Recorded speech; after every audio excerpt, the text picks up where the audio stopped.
Bueno, yo he vivido una experiencia interesante porque transmitirle aspectos de nuestro pasado, de nuestra historia, a los chicos jóvenes creo que es fundamental. Lo que no se conoce no se puede amar y por lo tanto, si no conocemos lo que fue nuestra historia, difícilmente podremos amarla, ¿no? ¿Qué he querido transmitirles? En primer lugar, que Jorge Juan, que es un hombre del siglo XVIII, es un hombre que vive una época que yo creo que históricamente no le hemos, dado el relieve, la importancia que tiene, ¿no? Creo que en el siglo de Jorge Juan España sigue siendo una potencia importante, no la primera, pero sí importante, que todavía marca muchísimos aspectos de lo que se está decidiendo a nivel mundial, ¿no? Eso por un lado, la importancia que tiene ese siglo XVIII. En segundo lugar, reivindicar la figura de Jorge Juan. Los españoles somos muy dados a reconocer poco lo que han sido nuestros grandes hombres. Yo siempre he dicho que si hubiese sido británico, o hubiese sido alemán, o hubiese sido francés, se le habría hecho un reconocimiento muchísimo mayor. Y eso no quita de que fuera uno de los grandes hombres del XVIII, uno de los grandes científicos de aquella época. Por lo tanto, tenemos que reivindicarlo como una de las grandes figuras de nuestro pasado, que fue capaz de aunar la ciencia, el arte de navegar, el investigador, incluso el inventor. Es muy poca la gente que sabe que la primera máquina de vapor impulsada con agua, quien la construye es Jorge Juan. Bueno, pues esto hubiese ocurrido en cualquier otro país, tendría un reconocimiento extraordinario. Ese ha sido el segundo mensaje que he querido transmitirle a los chicos. Y bueno, yo en El espía del rey, la novela que le he dedicado a Jorge Juan, me he centrado en uno de esos aspectos, que es el de la misión que él cumple en Londres por encargo del marqués de la Ensenada y que culmina con un éxito extraordinario, ¿no? Sabiendo Jorge Juan que si, la cosa salía mal, lo hubiese pagado caro. Yo hay un momento, por ejemplo, en la novela en la que digo, pongo en boca del marqués de la Ensenada: si esto sale mal, nosotros no te conocemos. Es lo que suele ocurrirle a quienes espían. Y Jorge Juan está siendo un auténtico espionaje industrial porque es la persona adecuada para ello. Bueno, yo disfruté muchísimo viendo cómo se la jugábamos a los ingleses, que nos la han jugado tantas veces ellos a nosotros, que porque una vez ocurriese, y con Jorge Juan en el centro de aquella operación, me pareció fascinante. Por lo tanto, he tratado de transmitirles también a los chicos de los institutos de novedad que tienen un gran personaje, que tienen que conocerlo, que tienen que divulgarlo.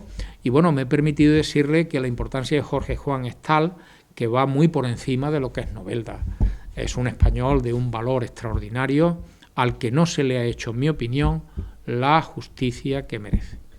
Algunos sí, pero pocas referencias. Es decir, yo creo que Jorge Juan es, no sé si el noveldense más ilustre de todos los tiempos, si no es el más, es uno de los que más. Y debería ser mucho más conocido y mucho mejor conocido de lo que es. Por lo tanto, toda la actividad que la Asamblea Amistosa está desarrollando en torno a la figura de Jorge Juan, la divulgación de quién fue, me parece verdaderamente extraordinario, y tienen que contar con la colaboración de los centros educativos para divulgar de una manera clara esa figura. Yo me he encontrado, por ejemplo, a nivel de España, en Madrid hay una calle importante, es verdad, que tiene el nombre de Jorge Juan, pero hay quien me ha preguntado, bueno, ¿y este Jorge Juan cómo se apellidaba? O sea, el desconocimiento es tal que se piensa que Jorge Juan es un nombre de pila, cuando en realidad está respondiendo al nombre y apellido, ¿no? Hasta ahí llega el desconocimiento. Bueno, pues hay que impulsarlo, y los chicos que tienen eso, referencias muy vagas aquí en él, y eso que tienen aquí en su localidad, ese pedestal, esa escultura, esa estatua, una calle dedicada a su nombre, es demasiado poco conocido para los merecimientos que tiene. Bueno, cuando yo les he hablado de Jorge Juan y de una manera concreta del protagonista de esa novela, del espía del rey, les he hablado de cómo era, por ejemplo, el ambiente del siglo XVIII. Cómo se vivía, es decir, Le he dicho a los chicos, miren, no había McDonald's en aquella época y por lo tanto ni se comían hamburguesas ni perritos calientes. La gente de una época come una determinada cosa, se viste de una determinada manera, el dinero que tienen lo utilizan de una determinada forma. Ellos tienen una escala de valores que no coincide con la nuestra, ¿no? Les ha interesado mucho ver cómo es todo ese mundo en el que se desenvuelve Jorge Juan. Por lo tanto, los personajes tienen que estar metidos en la época en que les toca vivir, que no tiene nada que ver con la época que nos ha tocado vivir a nosotros. Yo les hablaba y les ha interesado mucho, por ejemplo, cómo podía moverse un espía o alguien que buscaba información en el siglo XVIII. Y claro, hoy en un tiempo tan digitalizado como el que nos ha tocado vivir, en que nos tienen absolutamente controlados, saben por dónde vamos, dónde entramos, dónde salimos, a través de nuestros propios teléfonos móviles, a través de las redes sociales donde se difunde todo tipo de fotografías, nada de eso existe en el siglo XVIII. Por lo tanto, quien buscaba información tenía muchas dificultades porque no contaba con los medios con que se cuenta hoy, pero tenía las ventajas de que no podía ser tan fácilmente localizado como puede ser hoy. No se tenía una fotografía, las descripciones que había de sus imágenes eran, en fin, muy elementales. Es alto, pero ¿qué concepto de altura tenían en el siglo hace 300 años? Es rubio. ¿Cuánta gente rubia hay? ¿Tiene los ojos claros? ¿Cuánta gente con los ojos claros hay? Una de las señas distintivas más importantes podía ser si tenía una cicatriz en la mejilla o algo de eso, que eso sí podía definir, ¿no? Entonces les he comentado cómo esta misión de Jorge Juan tenía muchos inconvenientes, pero tenía también muchísimas ventajas, ¿no? De cómo podía moverse simplemente con una indumentaria que le pudiese identificar como individuo que ejercía una determinada actividad.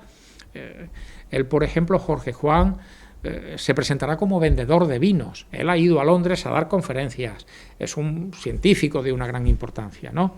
Bueno, pues, como vendedor de vinos, tiene una indumentaria determinada, pero que le permite pasearse por los muelles de Londres, porque los marinos, cuando no estaban navegando, estaban en las tabernas de los puertos, charlando, contando historias. Ahí puede entrar como vendedor de vinos sin llamar la atención, ¿no? Bueno, es una argucia que él utiliza y que por lo tanto le puede dar resultado, porque el personaje que él disfraza encaja con el momento en que está, ¿no? Esto les llama siempre mucho la atención. Es decir, primero, un espía en aquella época, porque hay quien piensa que todos los espías es de James Bond para nuestro tiempo, ¿no? Y espías ha habido, en todo tiempo, lugar y ocasión, ¿no? España suele ser mala madre con sus hijos, incluso con sus hijos más importantes, ya lo he comentado antes, cosa que no suele ocurrir en otros países de nuestro entorno. No estoy hablando de países alejados al nuestro, estoy hablando de nuestros vecinos, con los que nos hemos llevado bien y mal, porque uno con quien se lleva bien y mal es con el que tiene cerca, con el vecino, ¿no? Ellos sí reconocen siempre su gente. Yo les he comentado a los chicos, por ejemplo, como el almirante Blas de Lezo, un desconocido para los españoles, que inflige a los británicos la mayor derrota naval que han tenido en su historia, en el año 1741, cuando defiende Cartagena de Indias, de la que los británicos tratan de apoderarse. En fin, el fracaso de la Royal Navy es absoluto ante los muros de Cartagena, ¿no? Bien, el almirante inglés vencido en esa batalla, que era Vernon, está enterrado en la abadía de Westminster, que es donde los ingleses entierran a sus hombres ilustres. Le he preguntado a los chicos si sabía alguno dónde estaba enterrado Blas de Lezo, sobre todo porque si me decía el lugar acabábamos de hacer un descubrimiento extraordinario. No sabemos dónde está enterrado, en una fosa común, en Cartagena de Indias, ¿no? Eso nos ha ocurrido tantas y tantas veces que creo que debemos ponerle remedio. No porque nosotros seamos mejores que nadie, ni peores. Somos gente corriente, que hemos hecho cosas bien y cosas mal. Pero no tenemos que recrearnos continuamente en las cosas que hemos hecho mal, que las hemos hecho, y olvidarnos de las que hemos hecho bien. Es decir, como pueblo somos una gente que ha hecho cosas, unas mejor y otras peor. Pero algo digo yo siempre que hemos hecho o habremos hecho bien, cuando esta lengua nuestra la hablan 500 millones de personas y hay un modo de cultura que es hispánico, lo mismo que hay otro modo de cultura que es anglosajón. Hay muy pocos países del mundo que pueden decir hay un modo de cultura como el nuestro, que es la manera de ver la vida, de moverse por la vida. Bueno, pues hay una manera, hay una cultura hispana, ¿no?, que ahora reconocemos mucho cuando hay personas que vienen de otros países, en nuestro país, ecuatorianos, colombianos, peruanos, y comparten muchos de nuestros planteamientos, porque comparten nuestra lengua. Bueno, algo habremos hecho bien, además de lo que hayamos hecho mal, para que eso sea hoy una realidad. Es decir, no podemos seguir flagelándonos con lo que hemos hecho mal a lo largo de nuestra historia, que han sido cosas. También tenemos que pensar que más. Bueno, pues eso no pasa con nuestros grandes personajes. Hemos tenido gente, en fin, perversa, a la que es mejor no recordar, pero hemos tenido también gente que ha hecho cosas importantes y a la que no solemos, por norma general, rendirle, en fin, el reconocimiento que se merece. Yo espero que poco a poco al menos vayamos cambiando un poco esta percepción. Decía Bismarck, el canciller Bismarck, Otto von Bismarck, creador de la unidad alemana, que el país más fuerte del mundo era España, que los españoles llevábamos 200 años intentando destruirlo y no éramos capaces de hacerlo. ¿Por qué dijo aquello Bismarck? ¿Qué había visto?